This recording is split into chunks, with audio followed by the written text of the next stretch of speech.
Hi, everyone. Thank you so much for joining us tonight for our Melanoma Matters, our Drive for Rural Health Equity web series. This is the second webinar that we've done on touching on issues in rural health. And tonight we're going to be discussing insurance barriers to care. My name is Kim Wiesek. I'm the Director of Advocacy here at the MRF. And I am joined by some wonderful panelists, and we will hear more from them in just a few minutes. Really quickly, I'd like to go over some housekeeping. We do have questions. We will be taking them towards the end of the webinar. So if tonight's discussion prompts a question for you, please put it in the chat box and we will be checking those throughout to address towards the end. So now I would like to introduce our wonderful panelists. Tonight we're joined by Claire Hyacin, who is the Senior Policy Analyst of Health Insurance and Marketplace Policy on the health team at the Center on Budget and Policy Priorities.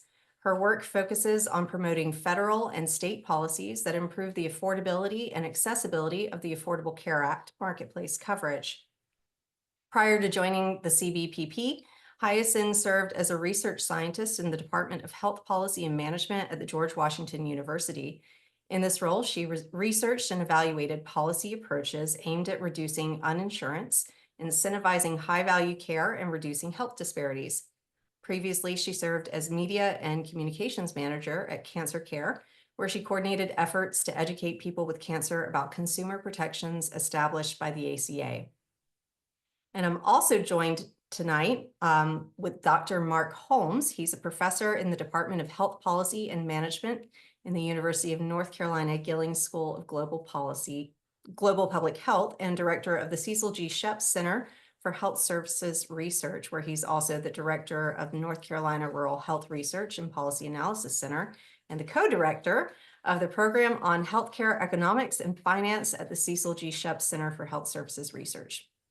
In 2015, he was named Outstanding Researcher by the National Rural Health Association.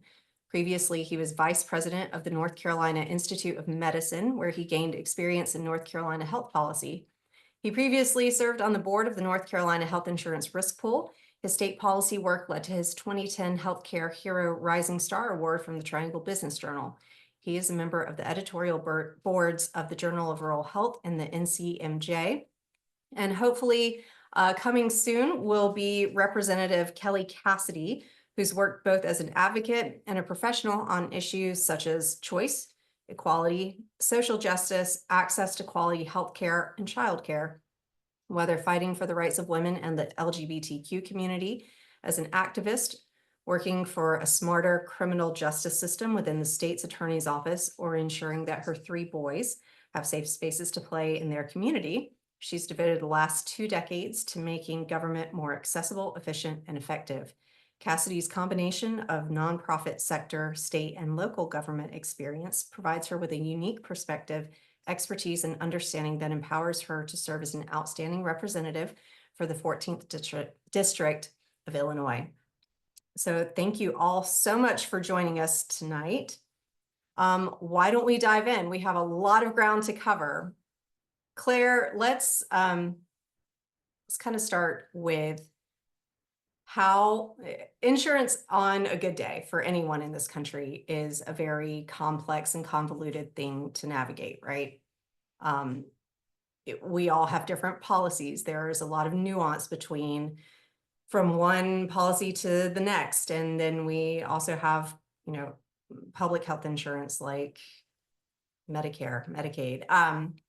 So what is that 30,000-foot view of insurance policy and how it's regulated here in the United States? What is the difference between federally regulated insurance, state regulated insurance? What's the difference? Sure. Thanks, Kim, and thanks so much for having me this evening. So that is quite the question to start with. I will try to do my best to give an overview. As you said, health insurance in the United States is an incredibly complicated topic, but I think it would be good to just start with the different types of health insurance and who is typically enrolled in each type. So in 2023, just under half of all Americans were enrolled in a group health plan. And typically, these are plans offered by an employer. Around a fifth of Americans were enrolled in Medicaid, which is a program for lower income children, pregnant people, blind, or people with disabilities. And then in states that have chosen to expand Medicaid, Medicaid also covers adults with lower income. About 15% of Americans are in Medicare, which is our program for seniors and people with disabilities of all ages. 6% have coverage in the individual market, which includes, but isn't limited to the ACA marketplace, or as some of you may know it, Obamacare. 1% have military coverage, and around 8% are uninsured. So the United States has a complex interplay of federal and state law when it comes to health insurance. In general, state law takes precedence when it comes to the regulation of health insurance, and then federal law serves as either a baseline for coverage, for what protections health insurance has to provide to enrollees, or as a backstop in case there's an area that is not covered by state law. But there are numerous exceptions to that. And I think one of the most important and maybe unknown exceptions is for group health plans. So again, typically these are employer plans that are called self-funded plans. So these are plans where, well, I'll just start by saying, typically when you think of a health insurance plan and an employer plan, you think of the employer, paying part of the premium to the insurance company, the enrollee paying part, or the employee paying part of the premium to the insurance company, and the insurance company managing risk and paying out claims and providing all of the functions of a health insurer. For self-insured plans, though, it is the employee, the organization, that actually funds or pays out claims on behalf of the people enrolled in its health insurance plan. And they usually contract with a health insurance company or other third party to do the health insurance typical work of actually paying out claims and building provider networks and all of that stuff. And the reason that distinction is important is because self-insured plans make up around 2/3 of all large group health plans, so 60%. And those plans are exempt from state law.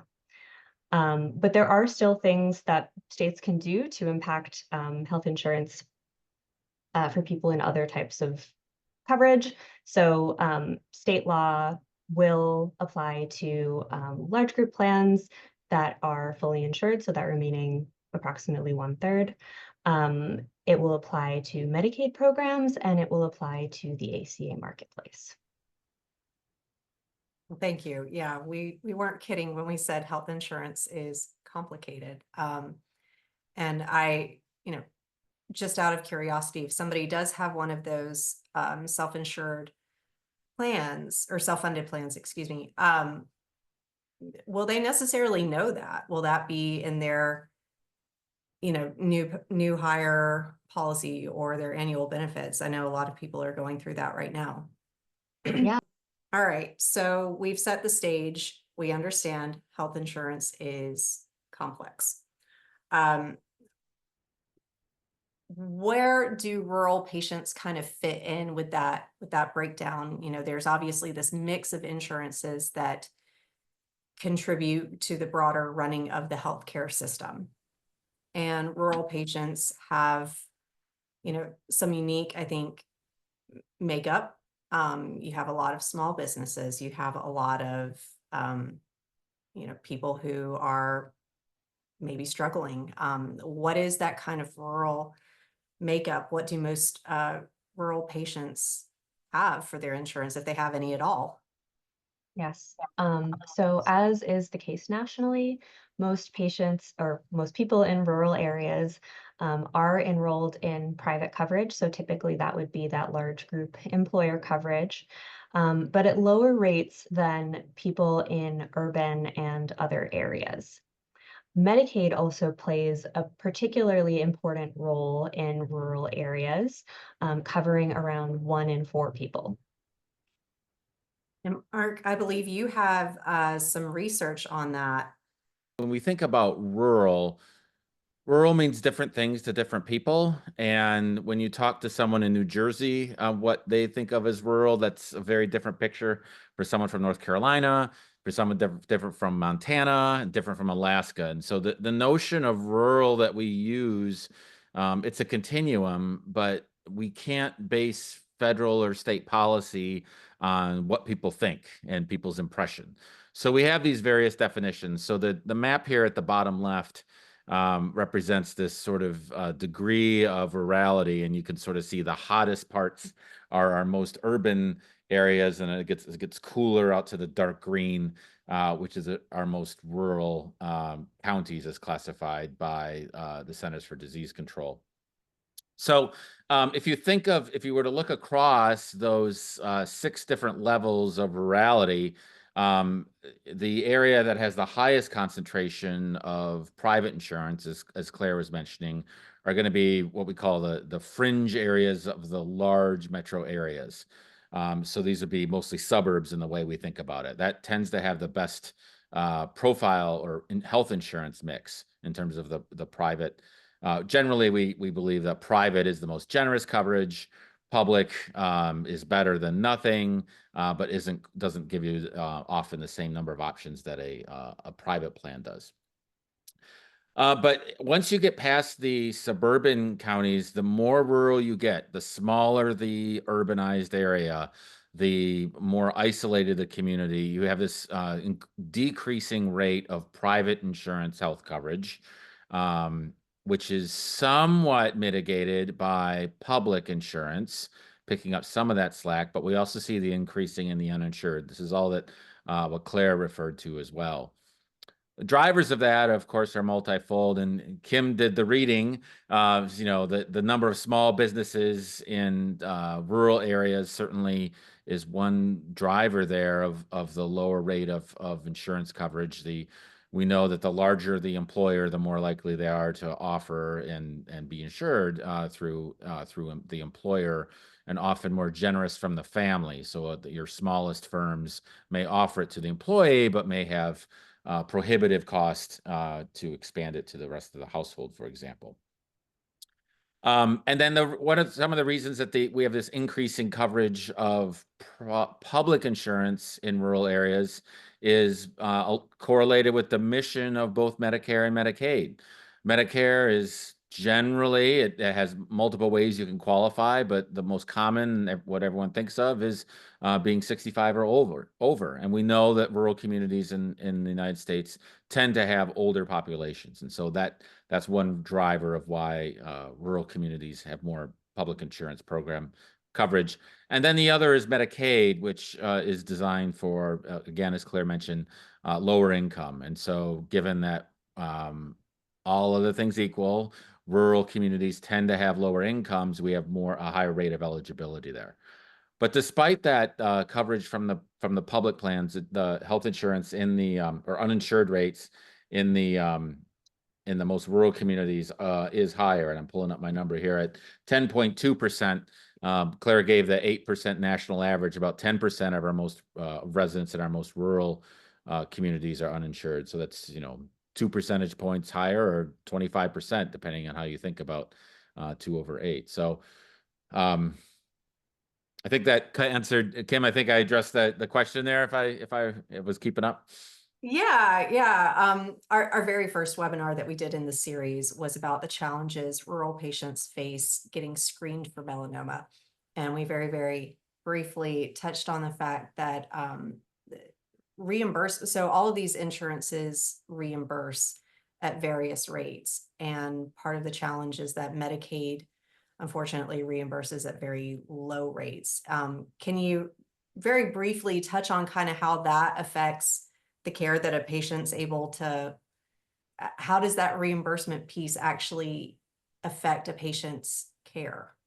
So yeah, the lower payment for those services, providers, healthcare providers, physicians, hospitals, clinics have bills to pay and they have to meet that. And so when there are, generally we know that public insurance programs or plans tend to have lower reimbursement rates than private. And so people who are insured by a private plan will tend to get, making numbers up, $100 per screening, whereas on the public side, it's $60 per screening. That makes it harder to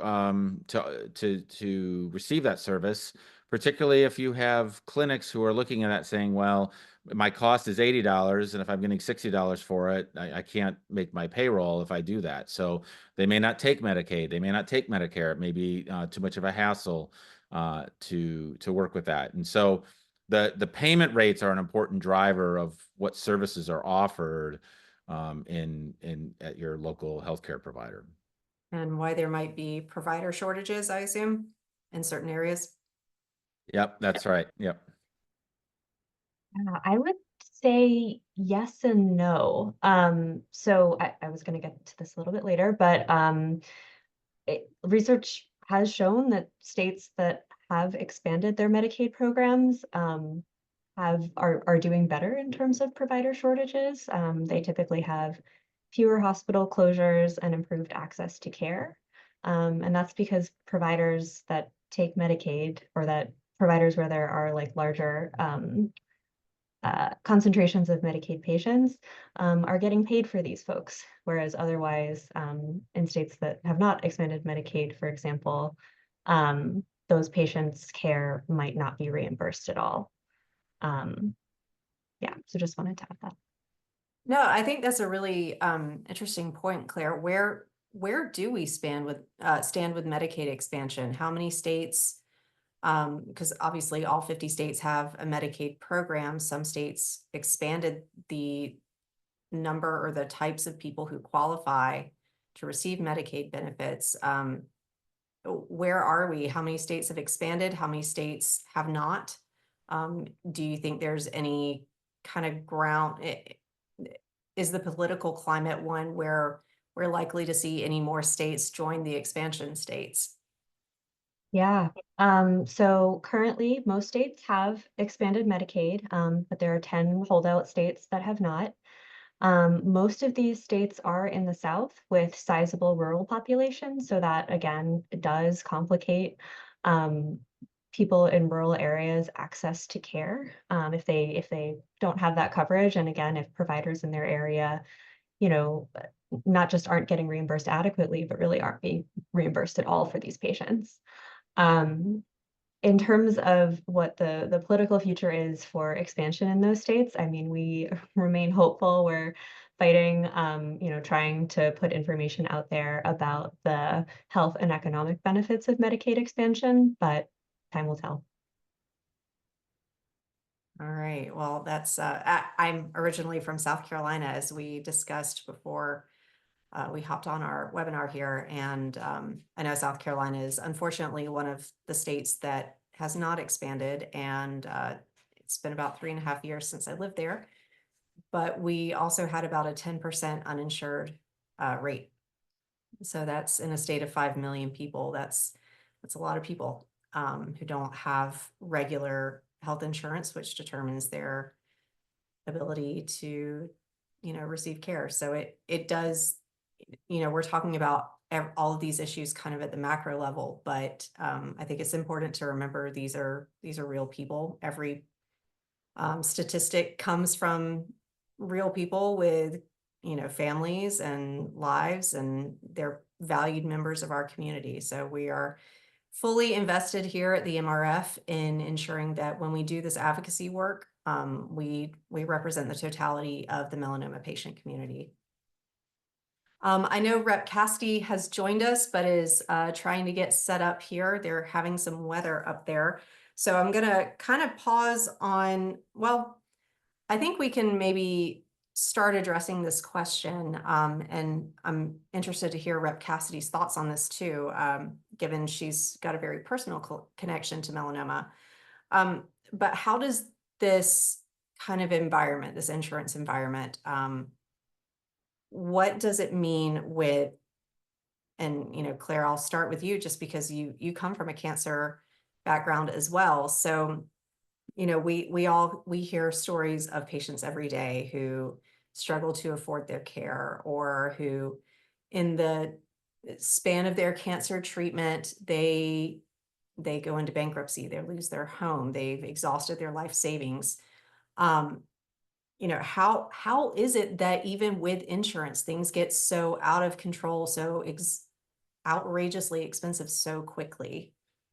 And basically, how can insurance mean the difference between affording the care you need and losing your home? Yeah. So I think everyone on this call knows that cancer diagnosis is expensive, and that in addition to all of the emotional and uh, the new educational learning that you do with a new diagnosis, and all of the stress that that can bring, that financial stress is unfortunately a real concern for people with cancer, people diagnosed with cancer, and their families, even if they do have insurance in many cases. So we know cancer care is expensive. Healthcare costs have continued to increase, and a lot of health insurers have dealt with those increases by shifting more of the cost of care onto patients. So we see plans with high deductibles, so meaning that you have to pay more money before your plan kicks in and starts contributing to your bills. Um, Higher out-of-pocket maximums. So the out-of-pocket maximum, it's an annual limit for what you can pay out of pocket for your care in a year. It's an important limit. I think it can prevent people from getting into truly catastrophic situations in terms of their health insurance, but it can still be multiple thousands of dollars, and just be unaffordable for many people. Has joined Great. us. Welcome. Um, Rep Cassidy, you know, oh, you're muted. Sorry. That's Thank okay. you for your patience as I literally came running into the house holding my iPad from the car. We had some unexpected weather and unpleasant travel from Springfield. We were in session this morning, so apologies and thank you for your patience. We appreciate you joining us. So Claire and Mark have really set the stage. And Claire was, as you joined in, giving a really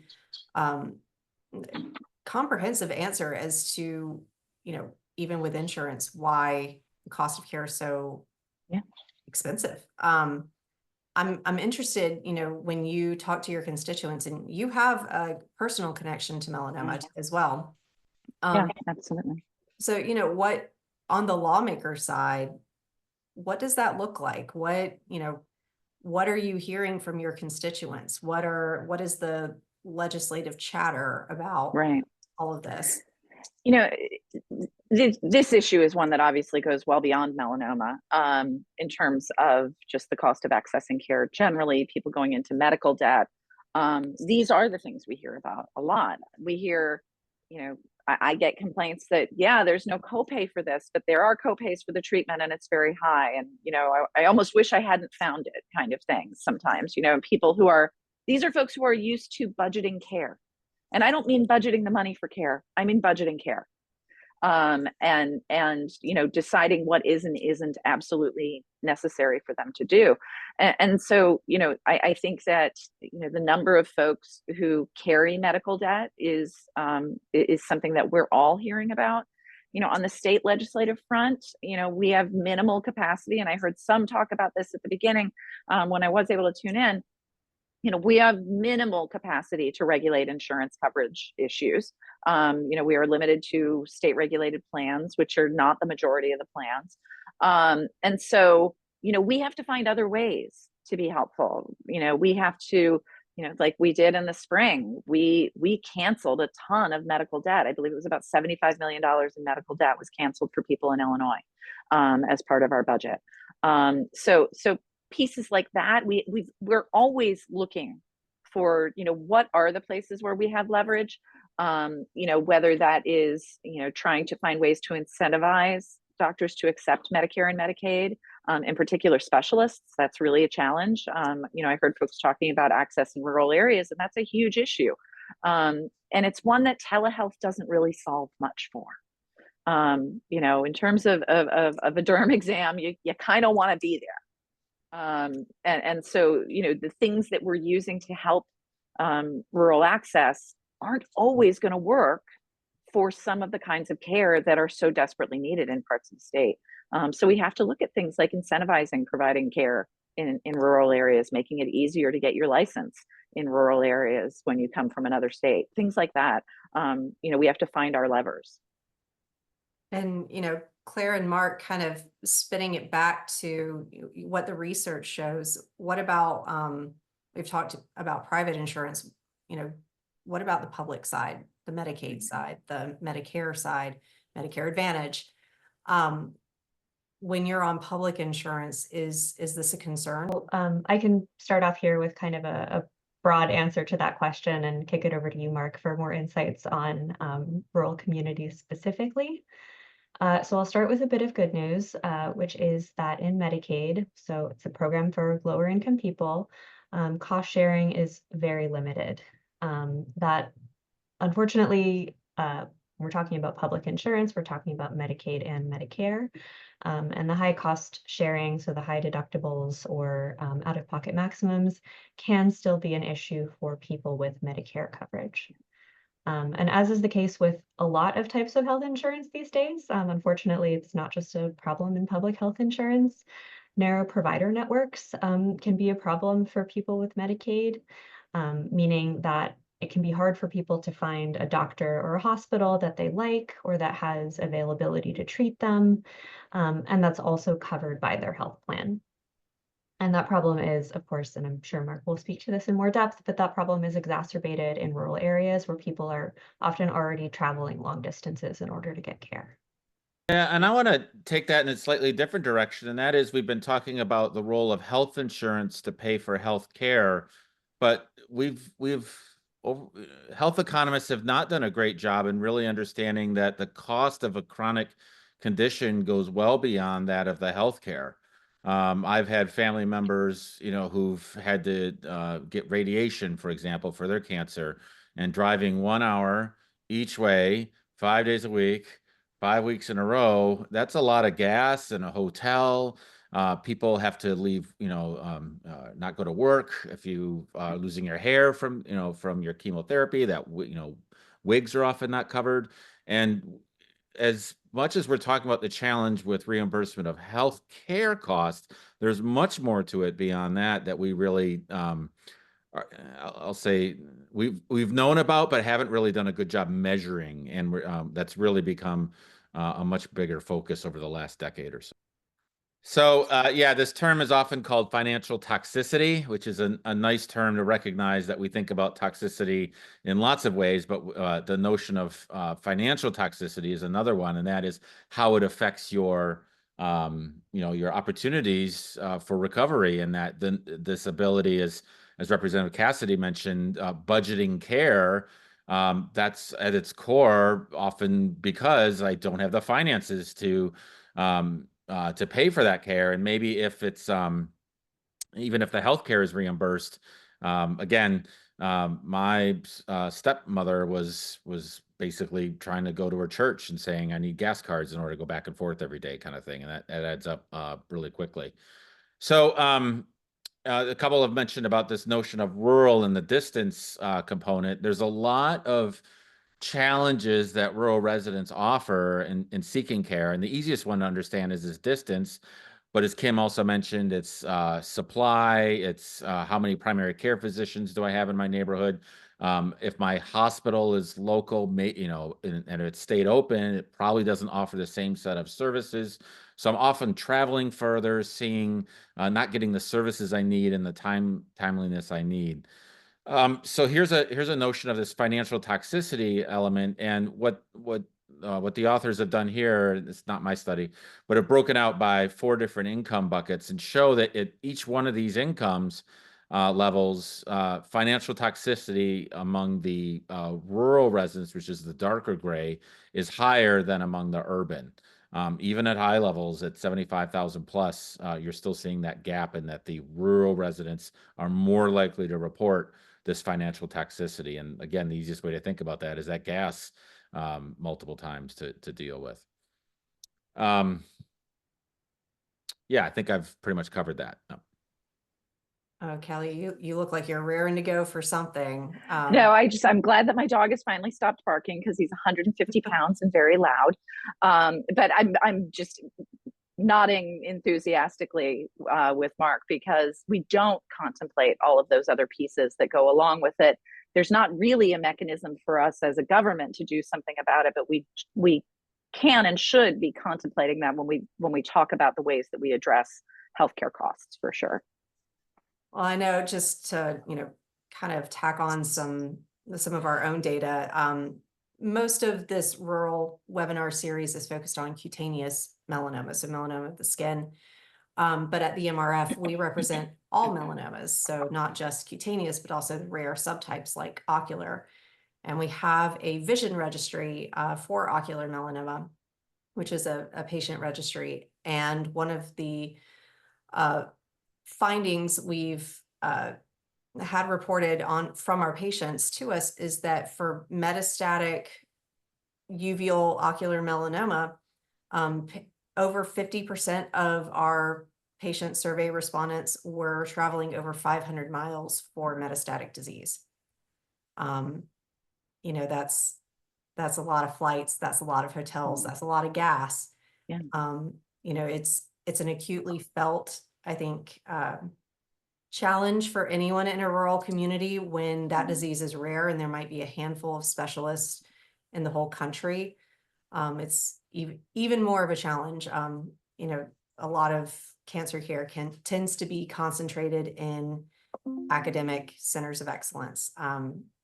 And those are not equitably distributed across this country, which is very, very big. So yeah, it's very real. And I'm so glad that we're having this conversation, because I think it takes everybody, right? It takes advocacy organizations, it takes research community to provide the data, it takes lawmakers who are interested in hearing and finding solutions and making some of these fixes. So I'm so happy that this team is, discussing what this looks like tonight, which is on National Rural Health Day. So what an appropriate time. All right.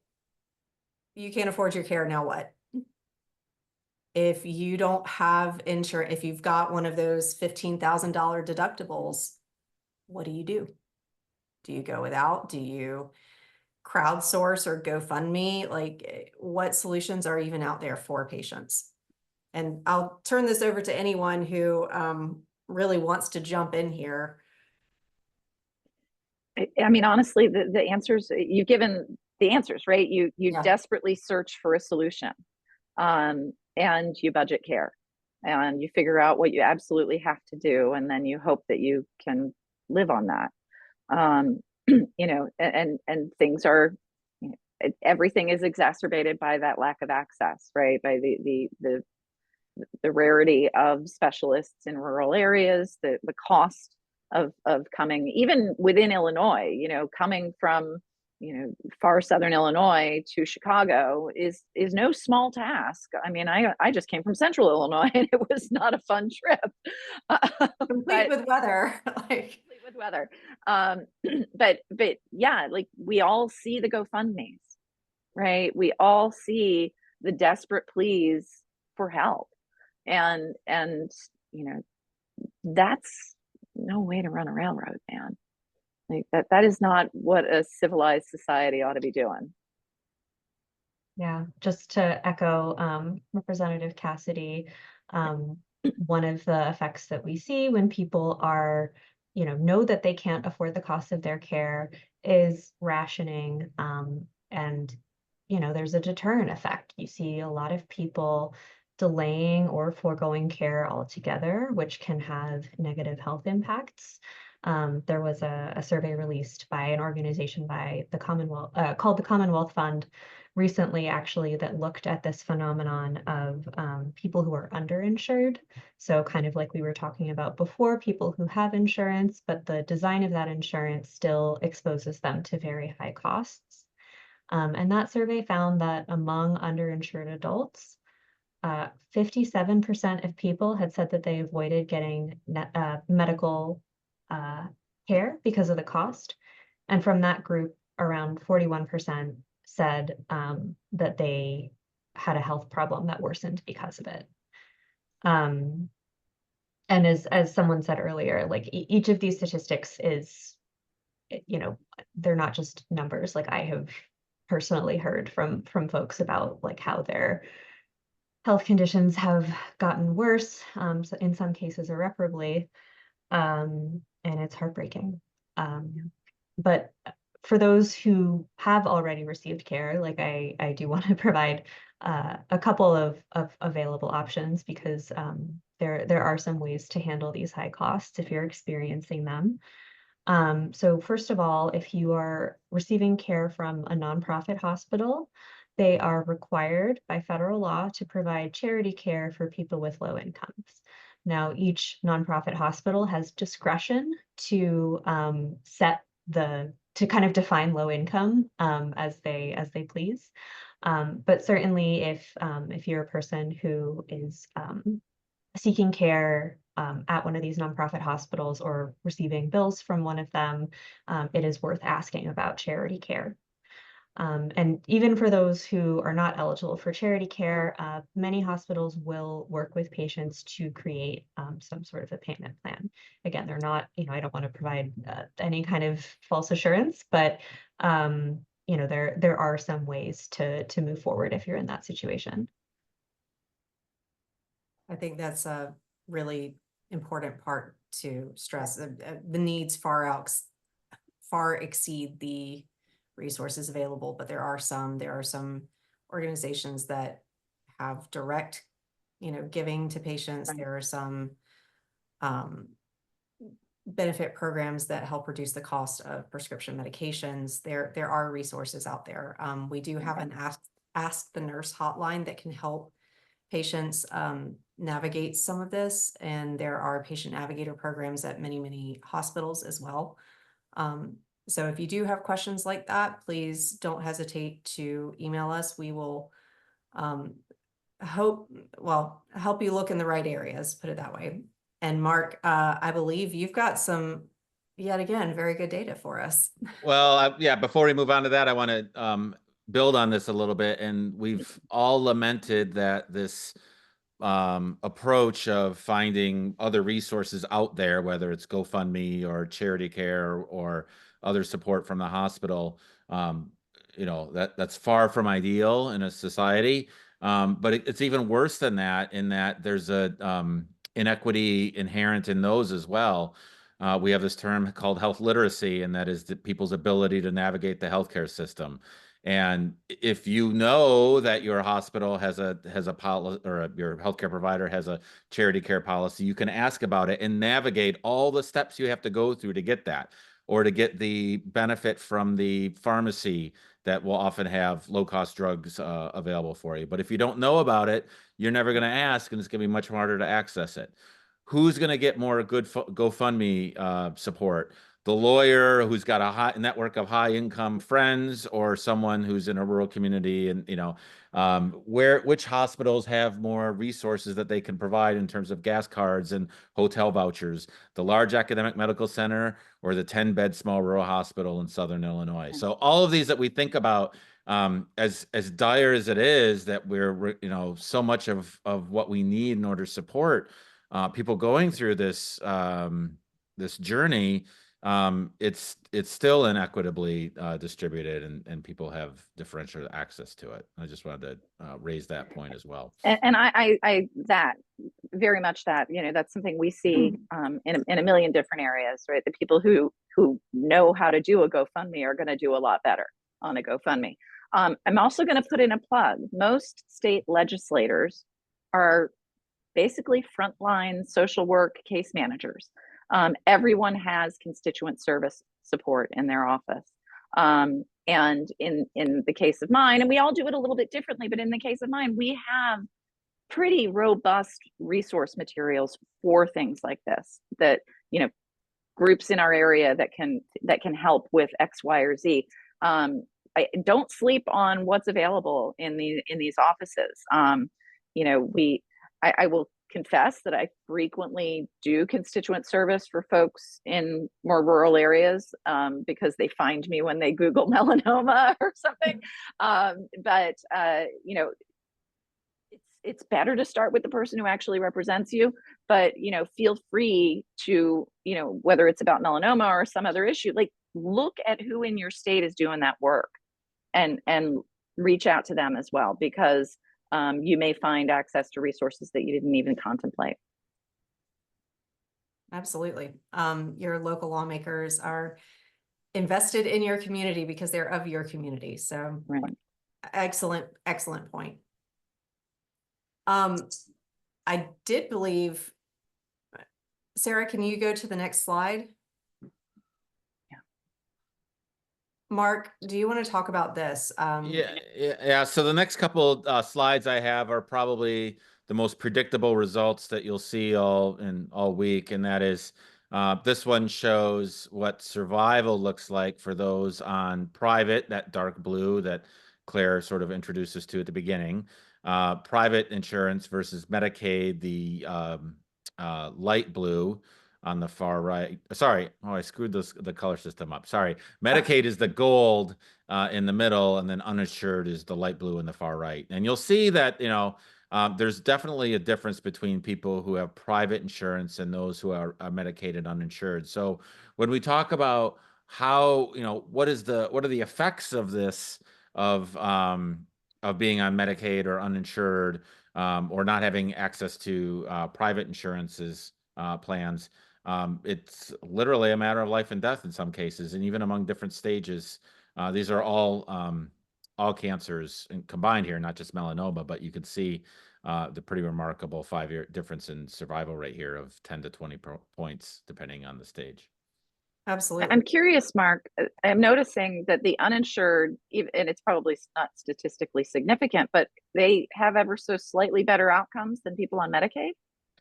I think that's just an artifact of a lot of, as you mentioned, the small numbers. So they are certainly those. This is not my study, so I need to be clear. Yeah. On that. No, I get that. It's just a curiosity there for sure. This is the Cancer Society, American Cancer Society data. I'm pretty sure Great. for this one. But yeah. So cutaneous melanoma, it is a disease with very good survival odds if you catch it early, just like most cancers, right? And it's that catching it early that's the trick. We unfortunately know that when patients don't have access to a dermatologist, don't have the means, because skin cancer screenings are not an essential health benefit. So they are not covered the way a mammogram or a colonoscopy would be, for example. And so you have to come out of pocket for those. And anytime it's pay to play, you see people diagnosed with more advanced disease. And so even though that graph didn't speak to melanoma, it very much did. Yeah, I'm sure that it looks like that across all sites for cancer, no matter how you break it out. Yeah.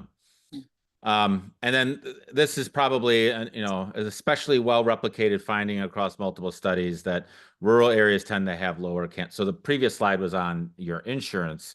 This is on where you live, and living in a rural area is a risk factor. Lowers your cancer survival rate. And we could, you know, there's a number of reasons behind that, as Kim mentioned, you know, what your stage is at detection, what your treatment looks like, how, you know, do you put off going to that follow-up because it's 100 miles away? There are even cultural differences, and, you know, certainly growing up in rural Michigan, there was people's acceptance of going to the doctor is a little different than it is in an urbanized area. Yeah. So there's lots of situations behind that, and the same sort of thing here. I think this was all cancers combined, but similar deal with melanoma. And I think the next slide, just plowing through the data here. If we, yeah, so lost this chart again. I think I copied it in a bad way. But what's happened in terms of melanoma across the country, breaking the country into rural and urban. You can see the blue lines here that represents the trend, and behind it I had sort of the annual data points, but follow those lines and you can see that the blue line here represents rural areas. You can see that mortality is higher in rural, but look at what's happened to the gap since in the last 2 decades, that what was a much smaller gap back in 2020 has actually grown quite a bit. The improvement in survival, the decrease in mortality among urbanized areas, that orange line, is about 0.6 per 100,000 people per year, whereas in the rural areas, it's 0.2 per 100,000 people. And when you build this up, what does that number mean? It's it's a decimal, it's a small number. But if rural counties or residents had seen the same improvement as urban, that'd be about 180 fewer deaths per year in rural areas, which ends up being about 10% of the annual deaths from melanoma, at least the way the CDC is counting it. So it's a certainly one is important, but when you look at 10%, it's certainly noteworthy that understanding where the source of this gap is really something we need to spend more time on getting a handle on. Is it insurance? Is it provider supply? Is it care patterns? Is it treatment adherence? Yes to all of that, and the relative magnitude will inform the policy solution. Yeah, and I think it's worth noting, we also know that just existing in a rural community and the types of work that people in rural communities tend to do, there are some environmental factors at play as well that put rural communities at higher risk of melanoma just by virtue of occupational hazards, for example. Sarah, if you could go to the next slide for us, I would love to pick Rep. Cassidy's brain on, what are some of the policies that are being tossed around here? So we are now, and I can't remember how long it's been, almost 5 years into our no copay for skin cancer screening law here in Illinois. And there have been some hiccups for sure. In fact, we've had to put out guidance to patients to make sure that they actually aren't being charged a copay, just as insurers are figuring it out. And physicians are figuring out what the right codes are to use. But that's really step one, right? That's just getting you in the room for a screening, and doesn't really deal with the higher cost of care generally, and the need for it's in some ways it's as much a public education impact as it is a care impact, because most people don't know that that's as important to do as a mammogram or a pap smear or a prostate cancer screening. And so, the work of, elevating that in people's awareness, and in particular, reaching folks who are in some of those occupations that are going to put them at higher risk, that making sure that that's something that that we socialize as part of self-care, part of your annual care, is I think the piece that's most important, in particular, reaching folks who aren't in urban areas, who aren't going to see ads for a dermatologist saying, did you know that you can get a skin cancer screening without a copay? Those reach people who live near me. They're not necessarily going to reach folks in the rural areas. And so I think as a state, we have an obligation to do a little better job of doing that public education and outreach, that's a public health statement, that needs to be part of our what we do for public education, to reach folks. But that has to happen in conjunction with access to care, right? Getting a skin cancer screening when there's one dermatologist 100 miles away who's booked for a year is not going to be really helpful. And those are really very much the challenges. Hell, it's a challenge to get in with a dermatologist in Chicago, to get in a timely fashion. You know, when you call and say I found something and it's painful, or and it's still a 3-month wait, you know, that's definitely that's a challenge that covers the entire spectrum, whether we're talking about urban or rural areas. It just is more compounded in rural areas. Yeah. Yeah, because that call probably isn't coming until it's like, this has already been here for a while. Yeah. And just to, you know, share with everyone watching today and with our panelists, so Rep. Cassidy, that no copay legislation that started in Illinois, the state of Florida passed a version of no copay. Unfortunately, it only applies to people on the state employee plan. It's not as comprehensive as we would have liked, but it is a start. Florida being the sunshine state, of course. Florida being where all the seeds that I've been getting removed millimeter by millimeter were planted as I grew up on an island in Florida. So it's nice that they're trying to catch up a little bit. Yeah, it's a start. There's definitely some advocacy work to do there, but we have also been working very closely with a super group of California advocates to get no copay introduced there. California is seeing increasing rates of advanced melanoma diagnoses. And, you know, with a state that size and with a huge agricultural population, there's definitely a lot of work to do to make sure that at least in this regard, we can fix one thing. You know, you mentioned eliminating medical debt. It's, you know, it's a bit like sticking your finger in a dam and trying to stop the whole thing from flooding. Yeah, there's whack-a-mole. We've got all the analogies for this. You know, I talk about it, you know, the Jello mold. You poke it over here, it wiggles over here. And that's one of the most important points of the copay-free screening is ultimately the cost of care is so much lower if we're going to catch these early enough. You know, whether you're talking about somebody on the state employee health insurance plan, an insurer who, you know, an insurer is going to save money. You know, people on Medicaid and Medicare, the government is going to save money if we catch these things sooner, if we get people the care they need sooner, before we're dealing with, you know, all of the other layers, including, you know, having to travel hundreds of miles and get gas cards for treatment. You know, if we do our work on the front end, we can save money and lives. Yeah, and that's the goal. Yeah. So, Sarah, if you could go to our next slide here.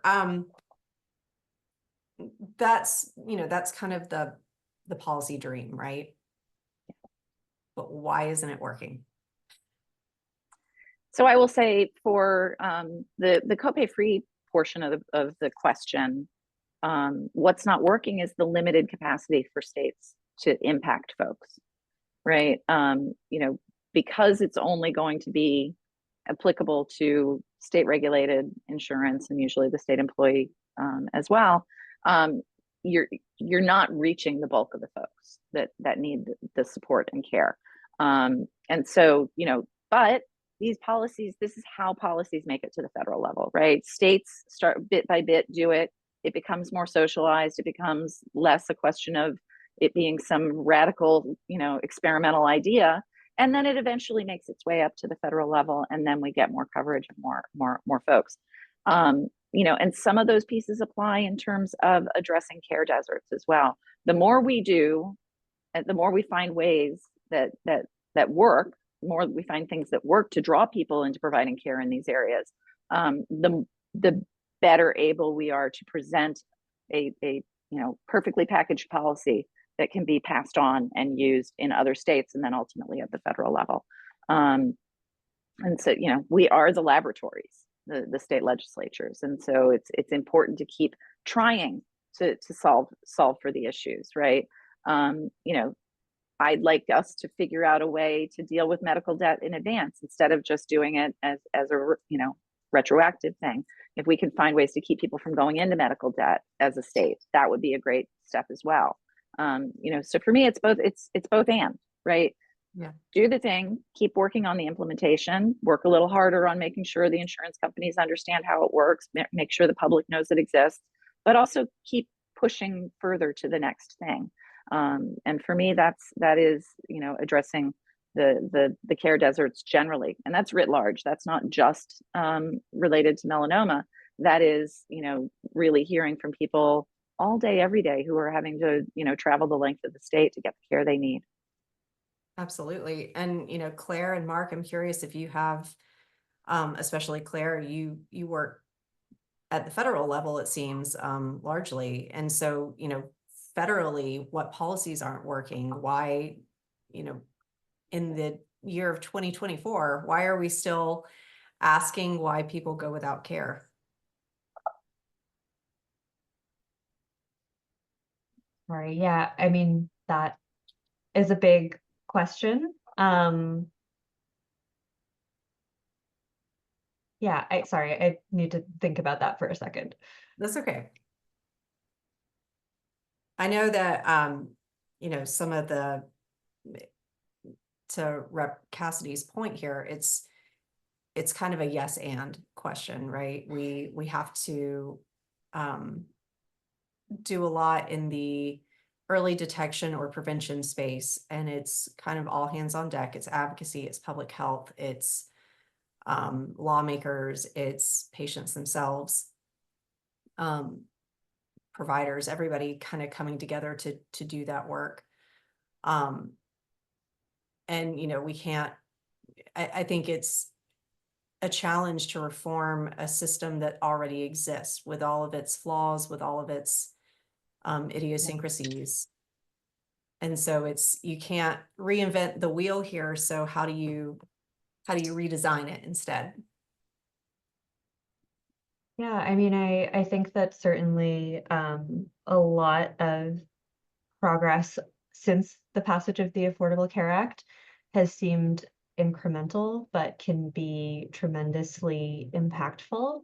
I would raise the example of the No Surprises Act, for example, again, far from a perfect policy, but as I understand it, it did do a great deal to reduce the number of surprise bills that people are receiving, and putting the responsibility to negotiate those bills back in the hands of healthcare providers and insurers.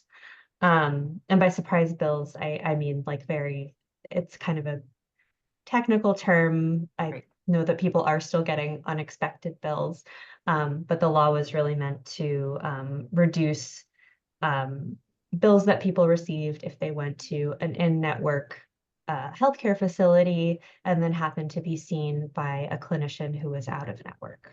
So, the person did everything they could to research the facility in advance, and, don't always have control over who stops in the room. I would also say progress at the state level, as Representative Cassidy said, has been extraordinarily important, and I think will continue to be important in the coming years. What would everyone here, what would you like to see? We've touched on progress has been made. It hasn't gone far enough. We've got some policies on the books, no surprises, no copay. They're part of the solution. They're not the sum total. What would you like to see? Someone raised earlier this notion, and I forget who it was, and I apologize, but that someone said, I wish I hadn't been diagnosed because then I wouldn't know about it. And I think there's an element to what you're asking, Kim, that I don't want to ignore that there's a psychological component here. I think that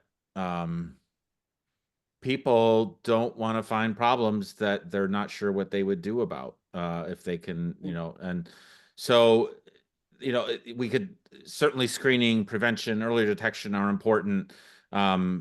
But there's also this element of the cost of treatment being so large and so daunting and so uncertain. Even if it is something that you have a great health insurance program and you've got wonderful transportation and it's, you could deal with it on an outpatient basis or whatever that really reduces the cost, people don't know.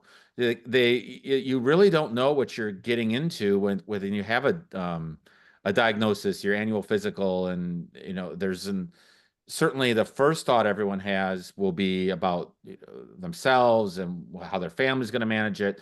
But the second, and it's often pretty follow immediately afterwards, is what is this going to mean financially? And what am I going to do to my family if I have to treat this? And that's not a place where I think, as Representative Cassidy said, that's no way to run a railroad. And that's this is a recorded thing, and it's a family-friendly webinar. But I mean, I think that's really, I think it's a point there that we want to think about, is that that psychological barrier is probably a major one, in addition to all the financial ones we've been talking about today.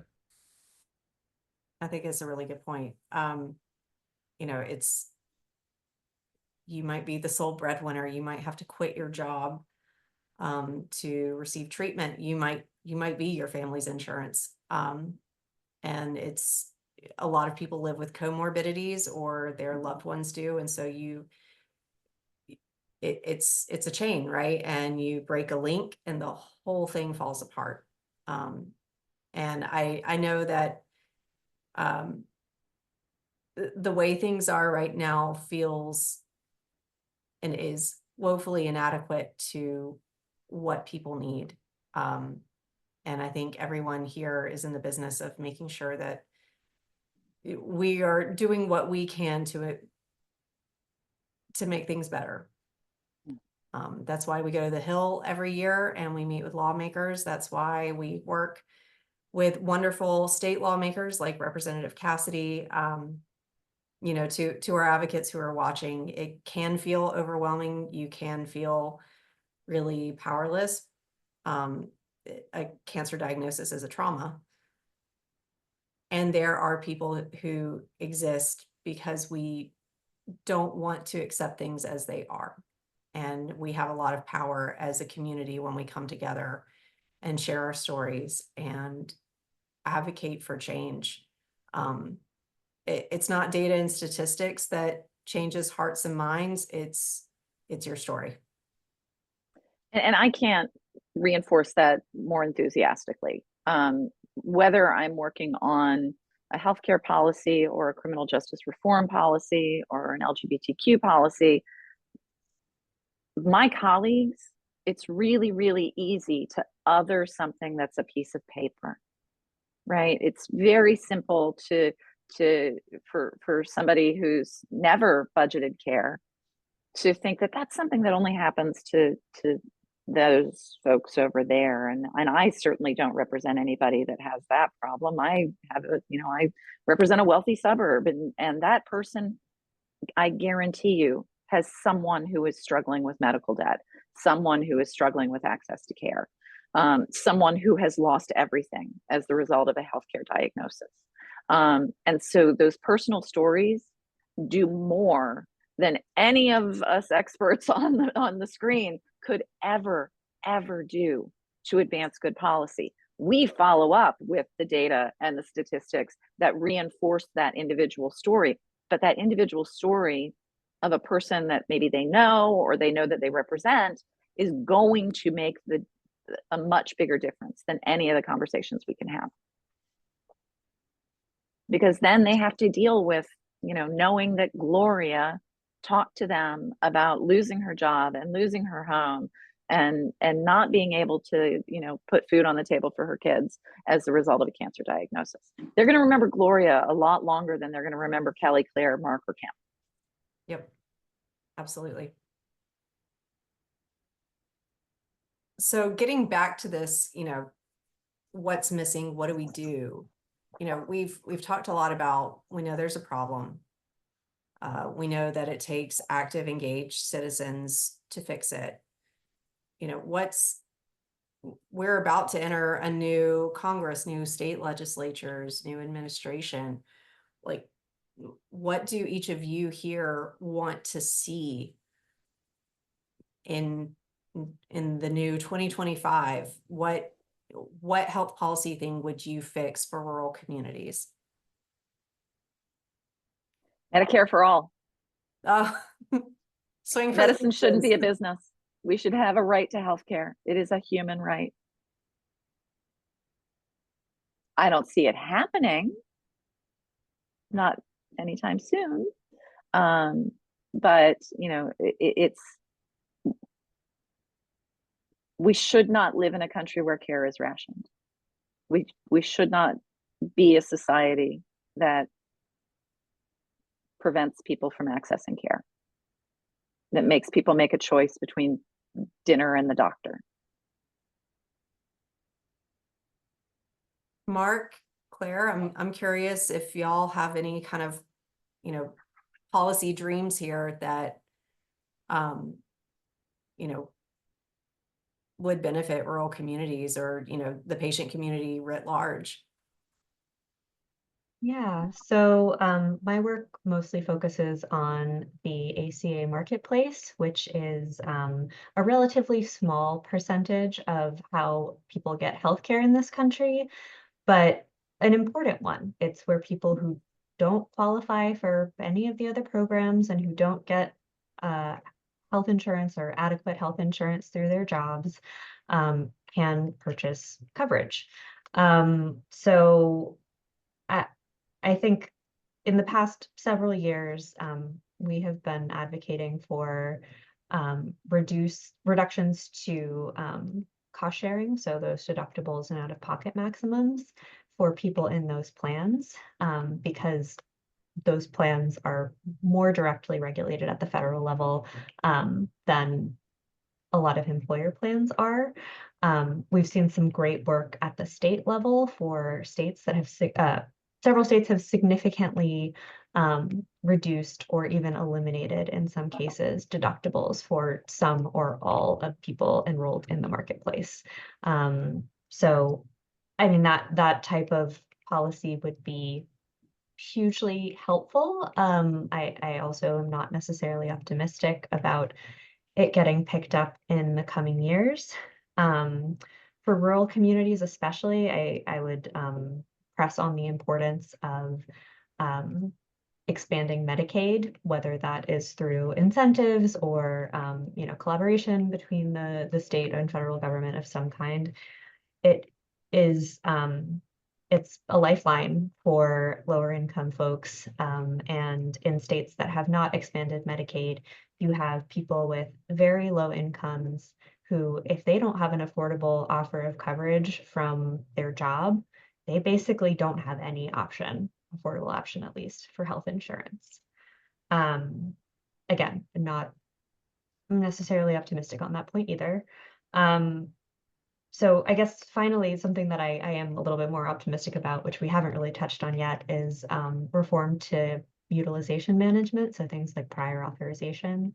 I know that can be a massive headache, especially for people who need expensive treatment at hospital stays, like a cancer diagnosis, unfortunately, sometimes requires.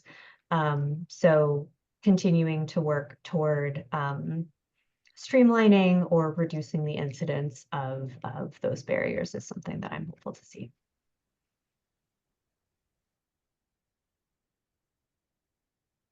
Mark, anything? There's an old adage that most people here probably heard about the two people walking along the river, and they're walking on a trail and someone floats by and they jump in to save them and pull them out the river and offer mouth-to-mouth resuscitation. And just as they're getting that person back, another person floats by and they jump in again and pull them out and save them. And then another person jumps in, and then one of the people starts walking up the river, and the guy's like, "Where are you going? I'm dealing with all these people." Says, "I'm trying to go upstream and figure out how everyone's falling in the river." And that's sort of what we're at here in our healthcare system, which is a sick care system. The bifurcation is the word, but quadrification, trifurcation, I don't know how many groups there is, but public health, prevention, primary care, so much of the way that we manage healthcare is waiting for people to get really sick. And we're one of the, you know, in terms of internationally, that we put a lot more resources downstream than those that put them upstream and deal with public health interventions and social services and dealing with, you know, food insecurity and all these things that we know are going to lead to bigger issues moving downstream. So that's certainly not question 8 that I'm answering. It's certainly question 7. What policies are we missing? What would we, what would change?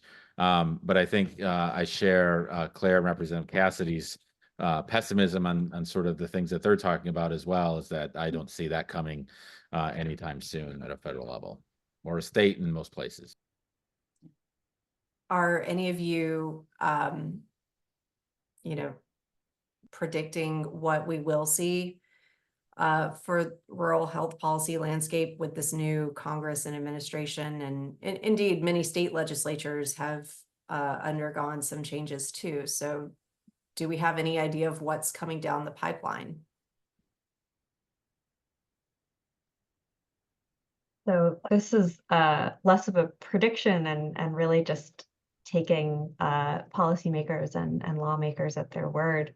The incoming Congress and administration has already promised cuts to Medicaid, have already floated the idea of work requirements. And we know that most people on Medicaid work, and those who don't usually have reasons why they're not, like they're in school or they're a full-time caretaker or they have a disability that prevents them from working.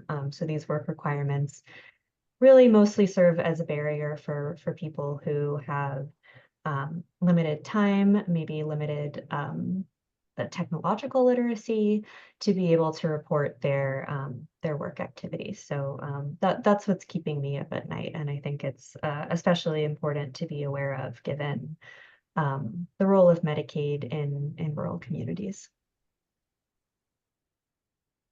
Yeah, I mean, it's something we're deeply concerned about as we start to move towards our next legislative session. What Medicaid costs are we going to have to find a way to absorb, or will we be forced to make cuts as well? I just spent 3 days down in Springfield having these conversations as we prepare to come back into session in January. That folks are very concerned that they will lose access to care if these promised cuts do come to pass. Claire, are we expecting any? I remember 2017, the big question was repeal and replace the Affordable Care Act. Is that still something that's being discussed? Is there a replacement if it does get repealed, or is it just a repeal as far as what's currently being tossed around? Yeah, so the 2017 repeal and replace approach ended up being very, very visible, and I think attracting a lot more public outrage than its proponents wanted or expected. And in the first Trump administration, what ended up happening was the ACA, thank goodness, was not repealed, but the Trump administration was able to take a number of actions to, for example, cut funding for outreach programs or make it more difficult to complete and submit an application, adding more verification or documentation that you would need to include with your application, which again, we know like that paperwork burden can really serve as a deterrent for people. So my expectation going into the next administration and the next Congress will be that we won't see another flashy repeal and replace attempt, but rather this kind of death by 1,000 cuts approach where either administratively or through legislation, opponents of the ACA will try to undermine protections for pre-existing conditions or make it easier, even if you're keeping those protections in place, making it easier to sell plans that don't have to adhere to those protections. So we're certainly going to be staying vigilant and trying to communicate the impact that some of these seemingly minor changes can have on people, because I would be surprised if there was another kind of large scale proposal. Just given how engaged people got. You know, a melanoma diagnosis is a pre-existing condition, and you know, we are certainly concerned with anything that would remove our community's access to care. I know we're almost at time and want to make sure if there are any audience questions, we have a chance to get to them, but just kind of final thoughts from each of you.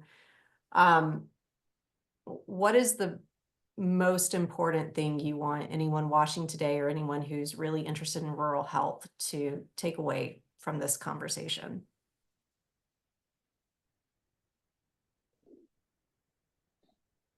I am going to echo what Representative Cassidy and Kim and maybe Mark as well, what was said earlier in this discussion about the power of hearing from constituents. Especially, my experience is mostly in federal policy, but I think especially in federal policy, elected officials are often hearing from interest groups and are often seeing, you know, pieces of paper, and it makes so much of a difference when they hear from individual people about how their lives are going to be impacted by a particular policy change.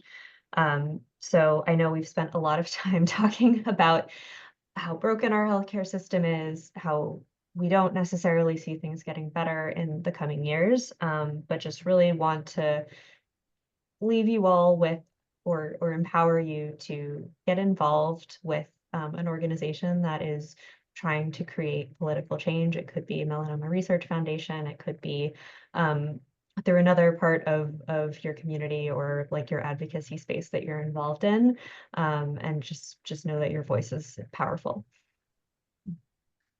And I'm just going to echo that and add a little bit of specifics, just to sort of like a day in the life of a lawmaker kind of thing. You know, there is a scale of impact in terms of legislative contact or constituent contact. And, you know, a phone call or an email, you know, an email in particular, that's one that you just push a button and fill in your information and we get 150 of the same emails. That has power, right? That has value. But it's not necessarily going to the details aren't going to grab the attention of the staff or the lawmaker looking at it. Having a real email, like I notice when a real email comes in, I stop and I read the whole thing. I frequently will immediately respond and ask follow-up questions. A visit is the most powerful thing you can do. We all have district offices, they're in your community. We all have staff who can take those appointments. That's when somebody takes the time to come and sit down with me and talk to me about their situation and their issue, that represents by exponential levels the number of people that this feels like, right? Pushing a button and sending an email, that's great, but this person is so invested that they've come to make sure that I fully understand the issue. I'm going to pay attention, and I guarantee you, we're all up every 2 years. They want to talk to you. They want you to know them as a human being, and I want them to know you as a human being, because I want them to carry those stories around in their back pockets. So even in a world where things get worse, do not let up. Continue to tell your stories. Continue to take the time to go and visit when people have in district office hours. Go to the Hill with the foundation, or, you know, to Claire's point, if there's another topic that you feel more affinity to, do it there too. But be engaged, be relentless. Insist that the person who works for you hears your story, because that's what we are. We are employed by our constituents. Mark, anything to close us out here? I can't top that. So Co-signed. Well, I greatly appreciate each and every one of you taking time out of your Thursday night, 1 week before Thanksgiving, to, you know, chat with us tonight, to share your knowledge and expertise. with our patient community. I know I learned a lot in this conversation. I hope that everyone watching at home did as well. Just a few kind of close us out remarks here. Please take the post-event survey. We really enjoy producing these rural health webinars. We hope you enjoy watching them. And if there's something we could do better, we would love to learn from you.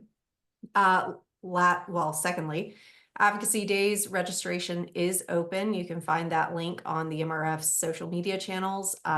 It will also be going out in the newsletters that we send out. Those dates are March 2nd through 4th in Washington, D.C. We do have some travel scholarships available, so if that's an interest, email advocacy@melanoma.org. This recording will be posted to the MRF's YouTube channel in the coming weeks, so if you couldn't watch live or had to jump off, you can find the full recording there. And lastly, December 3rd is Giving Tuesday. We have a very generous $25,000 match. So the first $25,000 that we raise will actually be doubled. Your donations help give us the resources to advocate for this community at the federal and state levels. So all donations ending in 51 cents will go directly to our advocacy program. And you'll also be entered into a drawing to get a free hotel room at our Advocacy Days event that I just mentioned. So please consider donating if you were able, and be on the lookout for future webinars on rural health equity. Thanks, y'all. Happy Thanksgiving.